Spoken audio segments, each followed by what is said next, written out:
오늘은 윤석열 검찰총장의 인생 이야기입니다. 기업가들의 인생 이야기를 기다리시는 분들은 이건희 제작 후에 다른 기업인들 이야기가 차례대로 올라갑니다. 이건희 영상은 내일 업로드됩니다. 먼저 소개입니다. 현재 43대 검찰총장이며 문재인 정부의 두 번째 검찰총장입니다. 국정원 여론조작 사건과 박근혜 최순실 게이트 등 한국이 굵직한 여러 사건들을 맡았던 사람이죠. 고검장을 안 거치고 후보로 지명된 첫 번째 인물이고요. 그럼 본격적으로 시작해볼까요?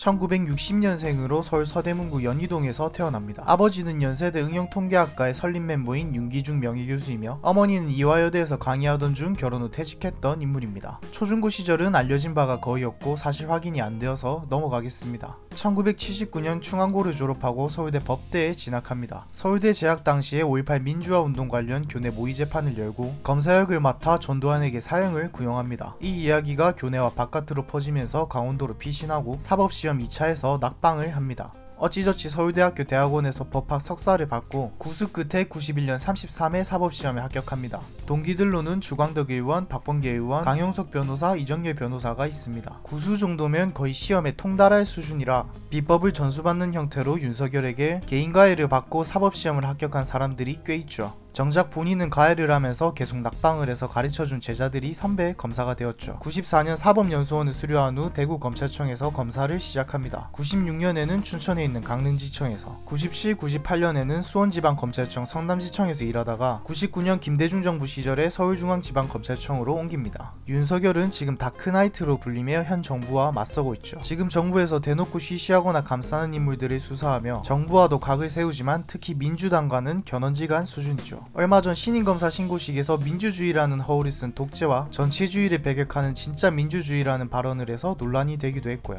그런데 이게 처음 있었던 일이 아닙니다. 99년 김대중 정부에서 경찰 실세로 꼽혔던 박희원 치안감을 소환해서 뇌물 수뢰 혐의로 수사를 걸어버립니다. 소환한 지 단 하루 만에 자백을 받아냈는데 말도 안 되는 양의 증거를 수집하고 반박할 수 없는 증거들을 보여주자 도저히 빠져나갈 수 없다고 생각을 한 박희원 치안감은 영장 실질심사도 포기하고 1심 2년 6개월 을 선고받죠. 거기다가 2003년에는 참여정부의 측근 인사인 안희정과 강금원을 구속수사하기도 했었죠. 2006년 대검찰청 중앙수사부 검찰연구관으로 있으면서 현대자동차 비자금 사건을 맡습니다. 당시 정상명 검찰총장에게 면담을 신청하고 수사 결과 정몽구 회장을 구속해야 한다면서 동시에 사직서를 내밉니다. 구속하던가 아니면 나를 잘라달라는 말이었죠. 정상명 검찰총장은 고민을 하다가 정몽구 회장을 구속합니다. 부장검사 이후에는 태평양의 변호사로 1년 재직했다가 적성에 맞지 않아 경력직 채용으로 다시 검찰에 복직합니다. 여기까지도 정말 굵직한 일들을 맡아서 진행했는데 지금부터 사건 하나하나가 뉴스를 도배할 만큼의 일들을 맡습니다. 2008년 BBK 특검에 참여합니다. BBK 특검 이후에는 대전지방검찰청 논산지정창이 되고 특별수사부장과 대검찰청 범죄정보 2담당관,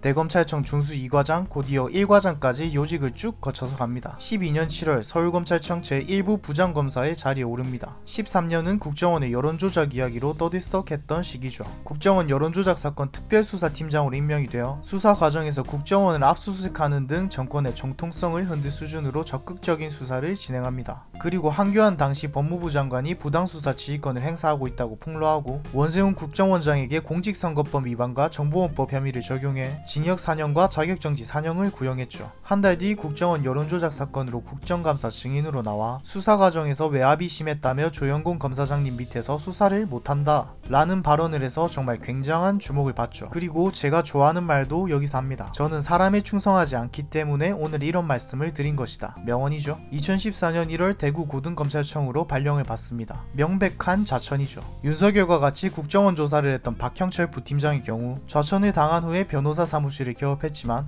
윤석열은 아직 검찰에서 할 일이 남아있다라고 말하며 남습니다. 그러던 중 최순실 게이트가 터집니다. 박영수 특별검사로부터 특검팀의 수사팀장으로 지명되고 윤석열의 합류는 이전 특검과 같이 별 성과가 없을 거라는 국민들의 생각을 뒤집는 계기가 됩니다. 그 결과로 정권이 교체되죠. 2017년 5월 문재인은 서울중앙지검장으로 윤석열을 지명합니다. 좌천된 검사에서 한순간에 검찰의 핵심으로 급부상하죠. 17년 6월 고위직 간부에 대한 인사를 단행했는데 우병우 라인을 사실상 다 정리해버립니다. 그리고 나서 간담회에서 이른바 댓글 부대와 블랙리스트는 장기간 광범위하게 진행될 것임을 시사하고 전 대통령인 이명박까지 수사에 들어갑니다. 이 와중에 변창훈 검사가 투신 자살한 사건이 일어나자 야당은 윤석열이 과잉 수사를 펼친다며 맹비난을 하죠. 방송에서는 조폭들도 이렇게 한 적은 없다며 비난했지만 가뿐히 무시해버리고 수사를 펼쳐 김관진 국방부 장관까지 구속시켜버립니다.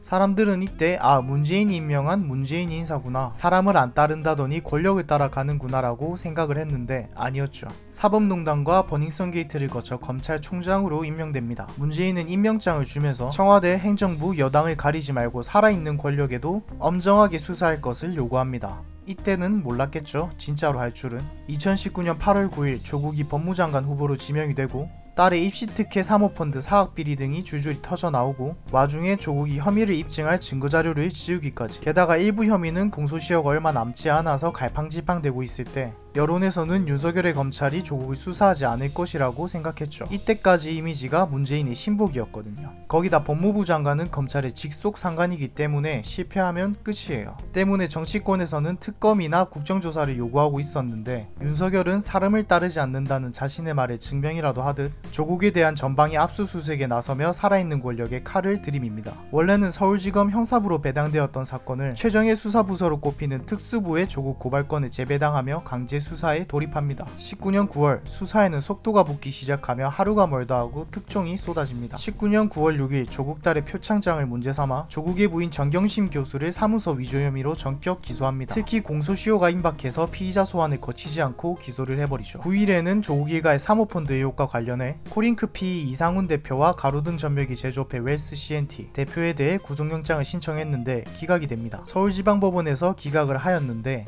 바로 14일 코링크피와 관련해 검찰은 조국의 오촌 조카를 인천공항에서 체포해버립니다. 16일 새벽 구속영장을 신청하고 이번에는 범죄 사실이 상당히 소명되고 도망 내지 증거인멸의 우려가 있다고 판단되어 구속영장 발부가 되어 구속이 되죠. 20일 조국의 딸 조민의 입시 부정 의혹과 관련해 원신의 검사가 수사팀에 합류를 합니다. 이전에 입시 비리로 많은 사건을 해결한 검사죠. 23일 문재인이 해외 순방을 간 틈을 노려서 조국 장관의 집을 압수수색합니다. 무려 11시간 동안이나 걸려 수색을 하죠. 조국 지지층, 진보 지지층 사람들은 상당히 반발을 하는데 이건 영상 뒤편에서 얘기하겠습니다.